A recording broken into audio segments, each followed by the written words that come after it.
그래서 인플레이션은 23년까지도 계속되고 긴축적 행보는 계속 이어진다. 한번 부동산 시장을 한번 진단해 보면요. 생각했던 것보다 더 많은 조정이 있을 수 있습니다.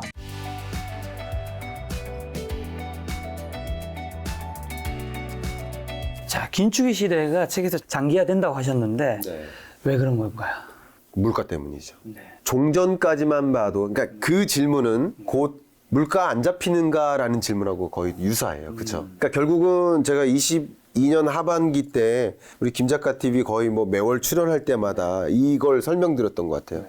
물가, 금리, 시장. 그러니까 지금 일어나고 있는 모든 경제 국면의 변화가 이 세 단어로 요약이 다 됩니다. 물가가 너무 높으니까 금리를 올리고 시장이 그게 시장에 충격을 주죠. 네. 외환시장 강달러, 네. 주식시장 주가 하락, 네. 부동산 가격 조정, 실물경제 충격. 한 네 가지 부문에 시장에 영향을 주는 건데 네. 결국 긴축의 시대가 22년에 다 마감하고 23년에는 금리 인하 시작할 수도 있겠다라고 봤던 분들이 많이 있었고 그렇게 종전까지만 해도 봤는데 네. 왜냐하면 물가가 빨리 잡힐 거라고 생각했거든요. 근데 생각보다 물가가 정점은 찍고 떨어지지만 네. 생각보다 장기화되기 때문에 그렇습니다. 그 부분을 한번 설명드려볼까요? 네, 정점 어쨌든 찍었다 생각하시는 건데 네, 다만 이제 급하게 내려오기보다는 약간 좀 천천히 맞습니다. 그 뜻인 거죠. 그럼 정점 찍었나라는 질문이 곧 바꿔 얘기하면 정점 찍었냐? 라는 질문과 그러면 인플레이션 끝났냐라는 질문을 이제 함께 더해서 주신 너무 좋은 질문이에요. 그 질문에 답변을 드리려면 그래프를 먼저 보겠습니다. 네. 자, 이게 우리나라 물가예요. 우리나라 물가 상승, 이게 동그라미를 표시한 게 소비자 물가 상승률입니다.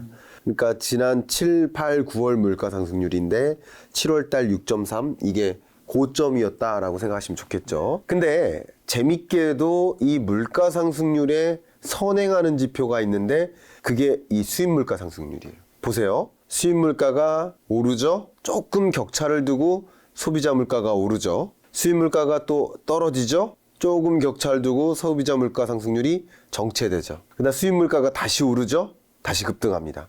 그리고 이후에 여기서 정체되죠. 그리고 수입 물가가 많이 잡히죠. 국제 유가나 원자재 가격이 떨어지면서 그러면서 이 국내 물가 상승세가 잡히는 모습인 거예요.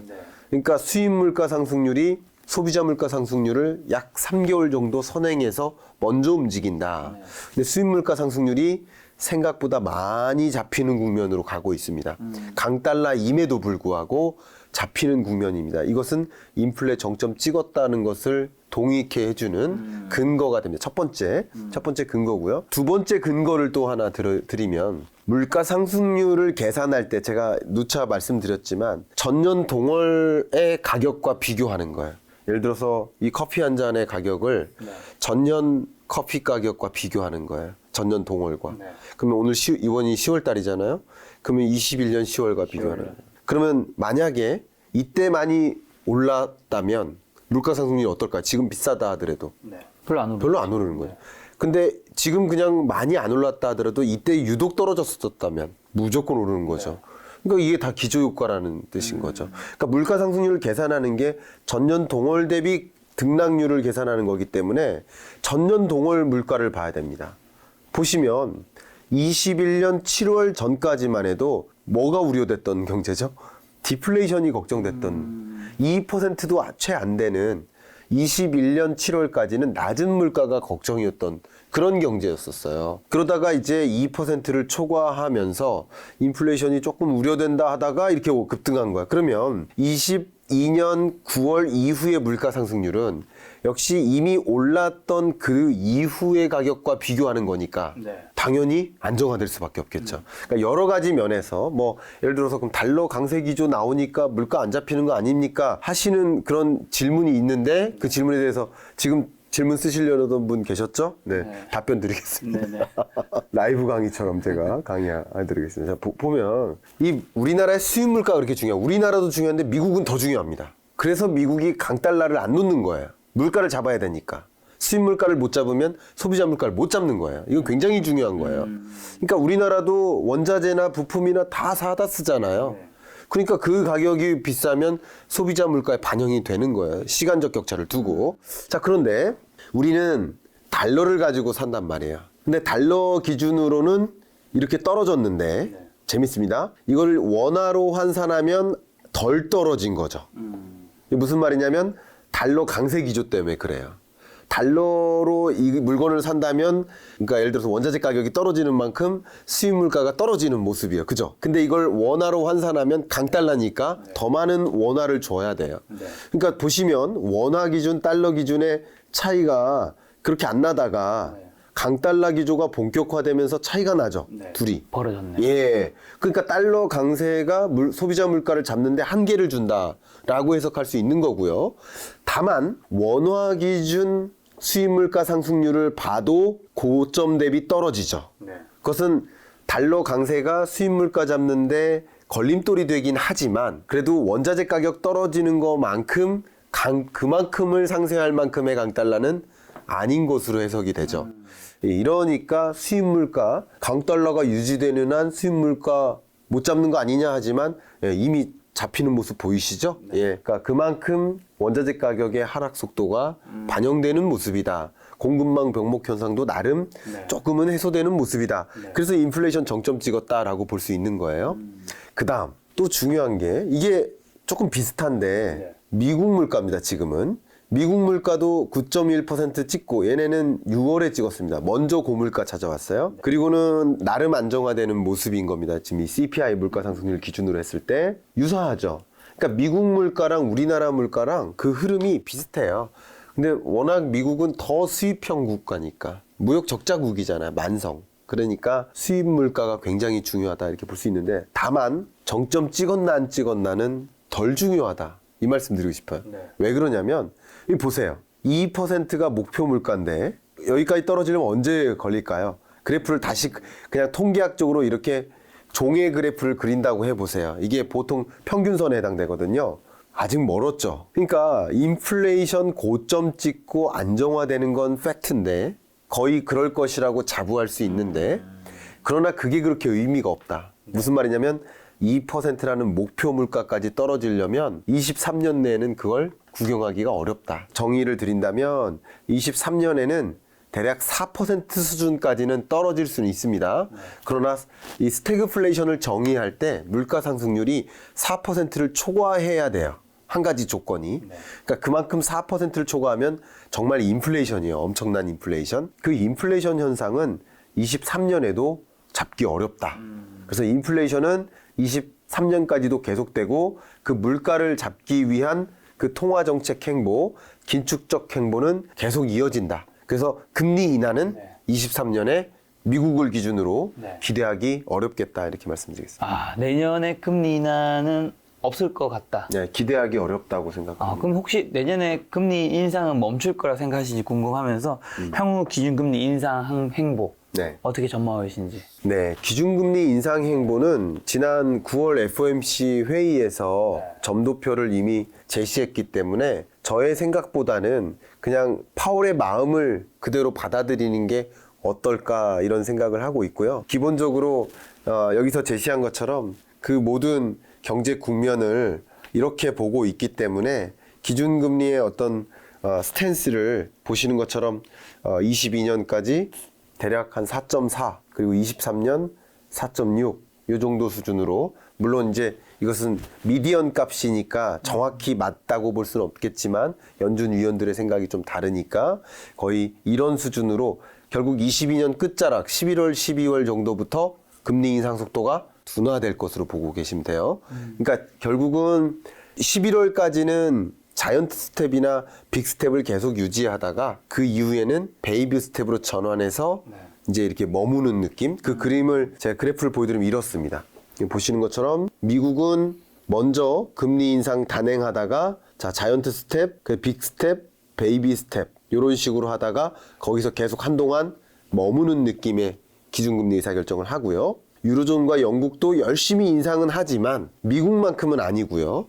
그리고 뒤늦게 인상하는 흐름이죠. 그러니까 이게 뭐를 보여주나요?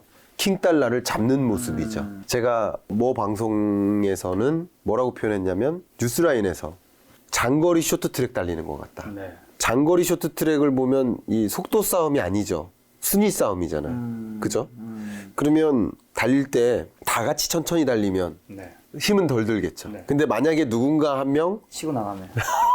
치고 나가면 네. 걔를 잡기 위해서 막 따라가죠. 그러니까 이 따라가는 흐름이 주로 유로존과 영국, 스웨덴 이런 나라들이에요. 왜? 그만큼 에너지발 물가 상승세가 높고요. 미국보다 더 높아졌어요, 지금. 네. 그러니까 미국은 먼저 고물가를 경험했고 9.1%대를 네. 그리고 영국이나 다른 나라들은 뒤늦게 이제서야 고물가를 경험해요. 10%대를 초과합니다. 네. 그 물가를 잡아야 되고 또 물가를 잡으려면 뭐를 잡아야 돼요? 수입 물가를 잡아야 돼요. 이 선진국들은 수입 물가를 잡아야 돼요. 그럼 수입 물가를 잡으려면 달러 강세를 막아야죠. 그러니까 자국 통화 가치를 강하게 만들어야죠. 네. 그러니까 그 전쟁인 거예요. 순위 싸움을 하는데 미국이 먼저 치고 가서 강달러를 우리도 막기 위해서 따라가는 모습. 네. 그리고 어쨌든 다 따라가면 23년 중반부터는 그 지점에 머무른다. 왜냐하면 이 기간에 왜 머무를까요? 테크니컬하게 말씀드리면 만약에 김 작가 TV에 네. 영상을 하나 올렸다가 네. 뭐 누군가 막 댓글을 막 달아요, 나쁘게. 그러면 혹시 내린 적도 있으신가요? 그 영상이요? 예. 만약에? 거의 내리지 않죠. 그죠. 마찬가지. 그분을 내리죠. 전 내리지 말아주세요. 아, 근데 예를 들어서 김 작가님이 실수를 하면 네. 내릴 수도 있겠죠. 아, 당연히 있죠, 당연히. 치명적인 실수를 하면. 네. 그러면 내가 지금 올렸다가 그 영상을 내렸다는 얘기는 나의 실수를 인정하는 거잖아요. 약간 그런 느낌이에요. 그러니까 금리 인상이라는 게 인기 없는 정책이라는 건 다 공감하시죠?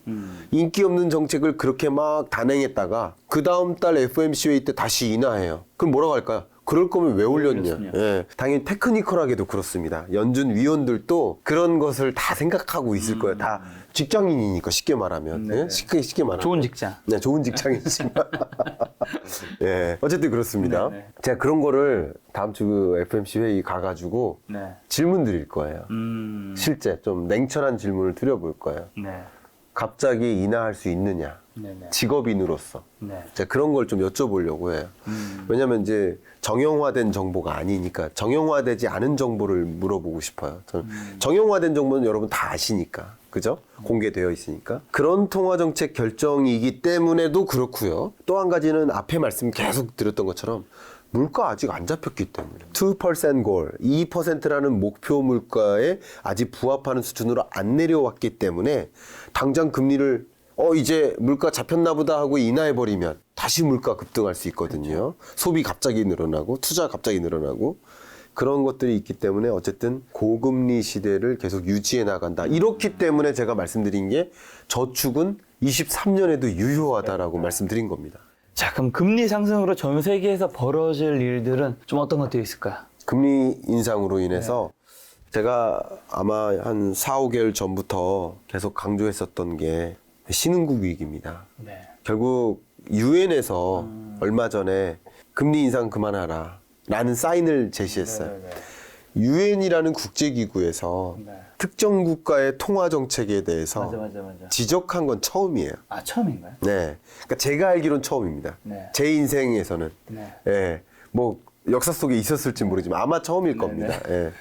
혹시나 있었다고 하실까봐. 방금 약간 살짝 빠져나가는 느낌. 누군가. 없었는데, 잠깐, 이거 있었을 수 있겠구나. 아니 1950년대 있었다니까 누군가도 그럴 수도 있으니까. 네네네. 네, 제 역사 속, 제 인생 동안에는 네. 제 연구자 인생 동안엔 처음 있는 일이고요. 갑자기 불신하게 되는 느낌. 아니요. 선배들도 다 그렇게 얘기하더라고요. 선배도. 알겠습니다. 여보세요. 이 영상 내려가는 거 아니죠? 아닙니다. 네, 좋습니다. 그렇게 유엔에서 직접적으로 얘기한 이유는 네. 재밌게도 IMF는 9월 달에 또 월드뱅크도 역시 10월 달에 9월, 10월에 걸쳐서 IMF는 10월 달이죠. 뭐라고 목소리를 냈냐면 같이 긴축적 통화 정책 스탠스를 유지해야 된다라고 얘기를 했어요. 얘네들은. 그런데 유엔은 혼자 뭐라고 했나요? 유엔은 혼자 하지 말라고 한 거거든요. 이게 뭐냐면 국제기구라 하더라도 그 국제기구가 있는 이유가 달라요. 명분이. 결과적으로는 유엔이라는 기구 자체가 워낙 그 개발도상국이나 저소득 국가 이들을 이제 보호하기 위한 국제기구 성격이 강하기 때문에 그렇다고 볼 수 있고요.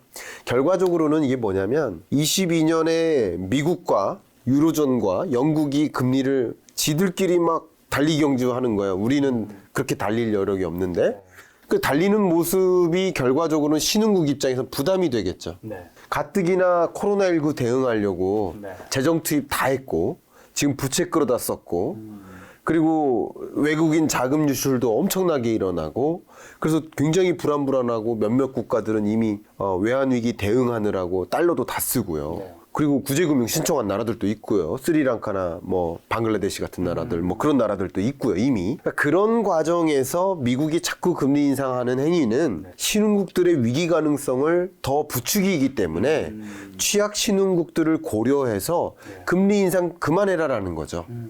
물론 미국이나 유로존은 금리 인상을 통해서 경기 침체를 만들 거야라는 뜻이에요. 경기 침체를 유도하고 있는 모습이에요. 네네. 왜냐하면 그래야 물가가 잡히니까. 예. 물가가 잡히지 않고 계속 올라가는 이유는 공급은 부족하고 수요는 폭발했던 거예요. 그러면 공급을 늘릴 수는 없다면 소비를 잡겠다는 거. 그렇죠. 이거예요, 이거. 소비 침체, 투자 침체, 경기 침체를 만드는 거예요. 그래서 물가를 잡겠다는 거예요. 네. 그건 좋아. 그 미국이야 그럴 수 있고 유로존도 좋고 그렇게 할 수 있어. 그러나 앞에 말씀드렸던 신흥개도국들은 전혀 그럴 준비가 안 되어 있다는 거죠. 지금 현재. 그래서 위기 가능성이 더 점증되고 있는 국면에서 그러지 말라라는 사인이라고 생각하면 좋을 것 같습니다. 자, 그럼 현재 한국은행 기준금리는 얼마죠? 현재가 이제 3%고요. 7번의 통화정책 회의가 있었고 나머지 통화정책 회의 하나 남았죠. 그 하나 남은 데서 역시 0.5%포인트를 인상할 것으로 지금 시장에서는 기대하고 있고요. 최근에도 빅스텝을 했고 한 번 더 빅스텝 가능성이 좀 높아진 상황입니다. 그리고 23년에는 기껏해야 베이비 스텝 기조로 전환될 텐데 그 베이비 스텝 기조가 그렇게 많지는 않을 것이고 기껏해야 2번 정도. 아니 보통은 한 번 정도. 그래서 터미널 웨이트 기준으로 보면 3.75에서 4. 4%는 좀 어렵다라고 보고 있습니다. 그러니까 다시 말하면 한미 간의 기준금리는 이제 역전된 채로 용인해 나가는 모습인 거예요. 그리고 기준금리가 반드시 역전된다고 해서 자금 유출이 있는 것은 아닙니다. 여러분 한번 생각해 보세요. 주식 투자도 선행한다고 말씀드렸잖아요. 선행하는 것처럼 한미 간의 기준금리 인상 그리고 역전 이것을 몰랐을까요? 투자자들 당연히 알았죠. 이미 한미 간의 기준금리는 역전될 것이다라고 하면서 기준금리 역전되기 전 단계 약 6개월 동안 외국인 자금 유출이 있었던 것이고요. 역전되기 시작하는 지점이 7월이었던 걸로 기억하는데 그 이후부터는 오히려 순유입이 있었습니다. 그러니까 이것이 다 선행성인 거예요. 돈의 이동은 돈을 갖고 있는 자가 심리적으로 기준금리 역전될 것 같네. 미국이 가장 가파르게 올리니까. 그러면 이제 역전되니까 자금 유출이 필요하겠구나 하면서 한국에 투자했던 주식이나 채권으로부터 돈을 빼가지고 현금 확보로 전환한 거고 달러로 갖고 있었던 거죠. 강달러 기조 속에. 이렇게 돈을 자꾸 이동시키면서 투자자들이 투자를 해 나가는 모습인 거죠. 한미 간의 기준금리 역전뿐만 아니라 어쨌든 한국 내부적으로 기준금리는 계속 올라가다가 역시 23년에 고점에서 먼저 도달해서 유지될 것인데 비슷합니다. 앞에 보여드렸던 그 그래프랑. 그런 흐름이기 때문에 주식시장 말고요. 한국은행의 기준금리 오히려 미국의 기준금리 스탠스가 한국 주식시장에 영향을 주고요. 왜냐하면 미국 기준금리 인상 여부는 미국 주식시장에 영향을 주고 그게 한국 주식에도 영향을 주기 때문에 그렇게 순서를 보시면 좋겠고 한국 기준금리는 부동산 시장에 영향을 준다라고 보시면 좋을 것 같아요. 그러면 어쨌든 대출 금리를 높게 만들기 때문에 22년 끝자락에는 한 8% 그리고 23년에는 그거보다 조금 더 높아지는 8, 9%까지 대출 금리가 올라갈 것으로 보고 있습니다. 올해 연말 8%. 네. 그러면 이 정도는 한번 부동산 시장을 한번 진단해 보면요. 생각했던 것보다 더 많은 조정이 있을 수 있습니다. 정말요? 이게 왜 그러냐면 이 투자자들은요. 도저히 이 8% 이상의 이 금리를 감당을 이자 부담을 그리고 앞으로도 계속될 것 같다라는 걱정. 지금도 이자 부담 큰데 근데 하물며 주택 가격은 떨어지잖아요. 그러니까 갭 투자자나 다주택자들이 집을 정리하는 액션이 들어가는 거예요. 그게 소위 23년입니다. 22년 끝자락부터 이미 그런 현상이 있는데 그럼에도 불구하고 지금 거래가 완전히 절벽인 상태이기 때문에 이게 거래가 안 되는 국면에서 더 불안한 거예요. 그래서 가격을 더 떨어뜨려서 내놓습니다. 그게 23년 초예요. 그런데 매수자 입장에서 잠재적 매수자라고 해볼게요. 혹은 잠재적 투자자라고 해보면 내 집 마련 투자자도 마찬가지. 역시 이 높은 금리를 부담하고 집을 살려야 살 수가 없는 거고요. 물론 나는 대출 없이 집 살 수 있는데요 라고 하실 수 있지만 그렇게 경제를 보시기보다 전체 내 집 마련 수요와 집을 사고자 하는 그 수요, 전체 수요 중에 한 70% 이상이 대출을 끼고 사는 수요이기 때문에 이들이 수요가 위축되면 전체 수요가 위축되는 결과라고 해석하는 게 맞겠죠. 그러면 주택 가격을 전망하는 데 있어서 수요자를 위축시키게 만들고 매도자는 좀 강하게 매도세를 강하게 만드는 거죠. 그러니까 지금 그걸 여실히 여러분들이 확인할 수 있는 그 지표가 주택가격 전망 CSI입니다. 그 CSI 지표를 보면 그냥 이 통계를 집계한 이래로 최저점이라고 보시면 좋아요. 이게 주택가격 전망 CSI 그래프인데요. 근래 20년 팬데믹 때 갑자기 뭐 팬데믹 선언하고 공인중개사무소 방문도 안 하고 그때 그런 적이 있었어요. 그때가 주택가격의 근래 들어 저점이라고 보시면 좋아요. 근데 그때보다도 매수 심리가 더 얼어붙었다라는 것을 보여주는 증거죠. 그러니까 다시 말하면 김작가 TV에 나와서 여러 전문가들이 코멘트하는 전망 말고 여러분들이 갖고 있는 믿음인 거죠. 앞으로 향후 주택가격은 이렇게 흘러갈 거야 라고 믿고 있는 그 믿음 자체가 얼어붙고 있는 거야. 그런 연유에서 의외로 부동산 정책이나 그 밖에 다른 요소가 영향을 미치기보다 금리 그 자체가 수요와 공급에 영향을 미치는 국면이라고 제가 강조하고 싶습니다. 그런 것들이 주택 가격을 좀 떨어뜨리는 요인이라고 볼 수 있는 것이죠. 그럼 당연히 내년 부동산 시장 전망은 더 하락할 거라고 보시겠네요. 네. 그 상승률을 보면 제가 매년 경제전망서에 부동산 시장 편에 이 그래프를 제시해드리고 있는데요. 근거를 한번 말씀드리면 금리랑 한번 생각해요. 다른 거 다 버리시고 금리라는 단어와 주택가격 상승률을 생각해 보세요. 그럼 2020년 제로금리로 떨어뜨리고 금리 계속 낮은 금리 유지했죠. 그 기간 주택가격이 폭등했죠. 상승률이 올라가는 거, 가속화되는 거. 그리고 21년에는 그 기준금리, 낮은 기준금리가 유지되는 국면이었죠. 그죠? 제로금리를 계속 유지하는 흐름. 그러니까 유지만으로도 주택가격 상승세가 이제 둔화되는 흐름이다. 이렇게 보시면 좋겠고요. 그리고 22년 전망할 때도 그랬고 23년도 마찬가지. 22년, 23년은 적극적으로 금리 인상하는 그런 기간이니까 주택가격 상승세가 바닥을 향해서 제로를 향해서 올 것이다 라고 했었고, 그리고 23년은 이게 좀 더 빨리 찾아왔습니다. 하락세로 전환되는 건 더 빨리 찾아온 거예요. 왜냐하면 예상했던 것보다 금리 인상 속도가 더 가파라진 거예요. 그런데 이게 주간 주택가격 증감률이기 때문에 전국 아파트 매매가격 상승률 기준입니다. 그걸로 말씀드리면 지금 최근래에 마이너스 0.2, 마이너스 0.3 요 수준까지 왔어요.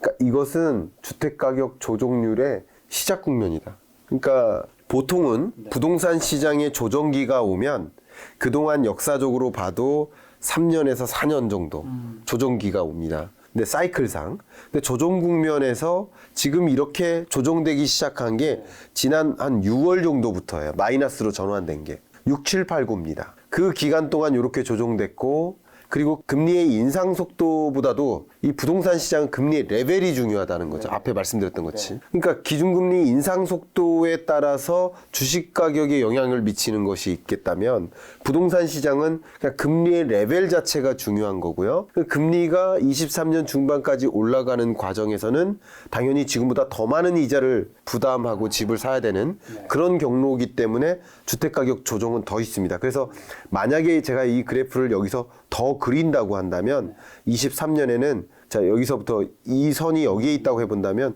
23년에 이렇게 더 조정되는 거죠. 더 밑으로 떨어집니다. 더 떨어지는 국면까지 생각해보면 뭐 마이너스 1% 정도의 근처까지 하락률이 더 조정될 겁니다. 그러니까 23년 중반 정도가 한 5, 6월 정도가 기준금리의 고점이고 그때부터 계속 유지된다 그러면 그 지점이 소위 시중금리가 가장 높은 지점이에요. 그런 지점에서는 조정률이 더 커요. 물론 그 기간을 지난다고 이게 플러스로 전환되는 건 아닙니다. 여전히 마이너스지만 예를 들면 이건 거죠. 여전히 여기가 마이너스잖아요. 근데 마이너스 정도가 약화되잖아요. 그러다가 플러스로 전환되잖아요. 그러니까 이런 국면이 장기화된다는 거죠. 그러니까 어쩌면 3년 정도 조정될 수 있겠고 저는 2년, 3년을 전망할 근거는 별로 없습니다. 저는 경제 전망할 때 항상 선행지표가 있거든요. 선행지표 보여드릴까요? 예를 들면 앞에 수요 부분을 말씀드렸죠. 주택가격 전망 CSI가 수요를 대변해주는 좋은 선행지표예요. 그러니까 수요가 이렇게 얼어붙어 있다라는 것을 보여주는 거예요. 그러니까 안 산다 이거죠. 아무리 싸게 나와도 안 산다, 못 산다는 거야, 못 산다. 그리고 여러 가지 지표들 뭐 한 30가지를 제시했겠지만 단적인 공급 지표를 보여드리겠습니다. 공급 지표는 자 건설사들이요. 이 분양 사업을 하겠다 하면 제일 먼저 국토교통부에 가서 뭐 할까요? 인허가를 받아야 돼요. 그럼 인허가 건수가 있을 거 아니에요. 그 지표가 집계될 거 아니에요. 통계가. 그럼 인허가 받은 날로부터 대략 2년, 3년 후에 분양이 완료가 돼요. 자 그러면 인허가 실적이라는 이 지표는 대략 2년 정도를 선행하는 그쵸. 공급 물량의 선행 지표 맞습니까? 네. 그렇죠. 인허가 실적을 보시면 돼요. 근데 인허가 실적이 보신 것처럼 2020년까지 계속 줄어들었죠. 그러다가 21년, 22년 반등하죠. 그러면 이게 선행 지표니까 2021년 반등하는 모습은 공급량이라는 관점에서는 23년부터 어떻게 됩니까? 공급이 늘어나는 거죠. 이게 뭐냐면 문재인 정부 때 부동산 뭐 공급 엄청나게 하겠다라고 계속 정책을 발표했었는데 공급 계획인 것이지 실제 공급량은 2년, 3년 후에 결정돼요. 지자체에서 동의도 못 구해요, 심지어.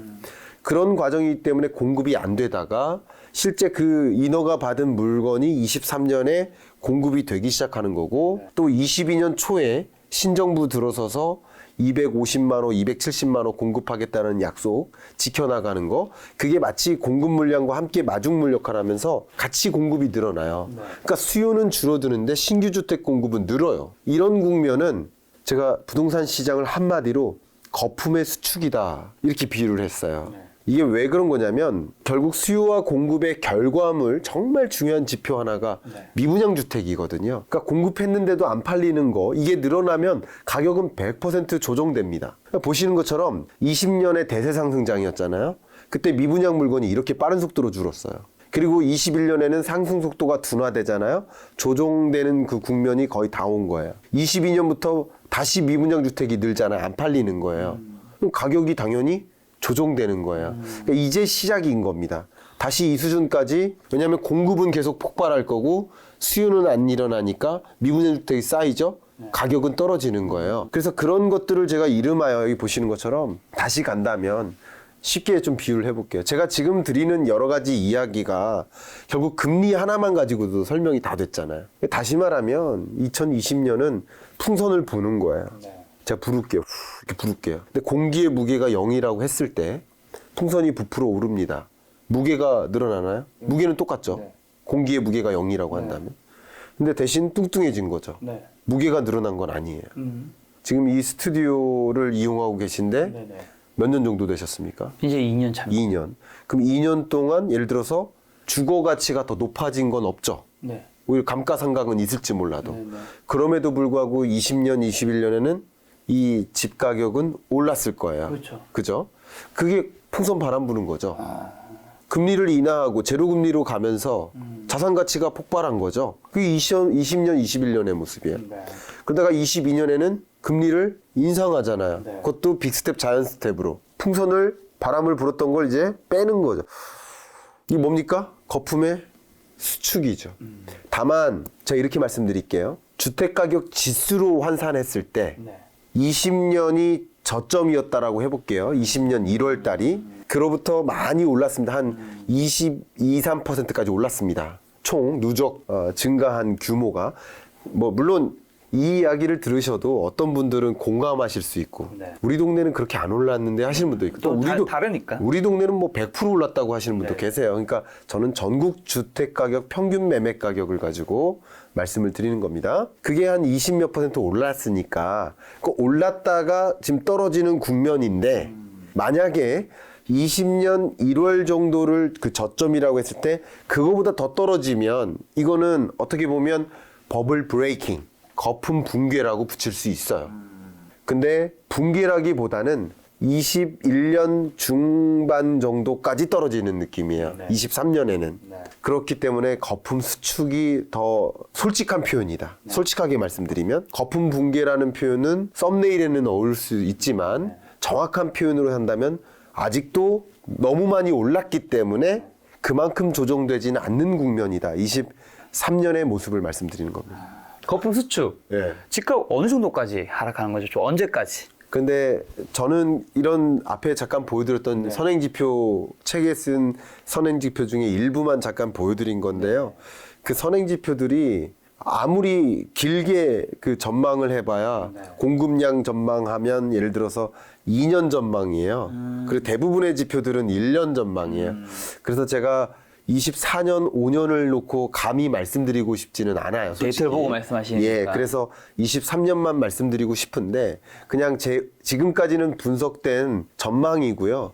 24년, 5년을 이제 물어보신다면 지금부터는 의견입니다. 그냥 참조만 하십시오. 이것은 왜냐하면 제가 역사적으로 그랬기 때문에 앞으로도 그럴 거야. 이런 표현을 별로 안 좋아해요.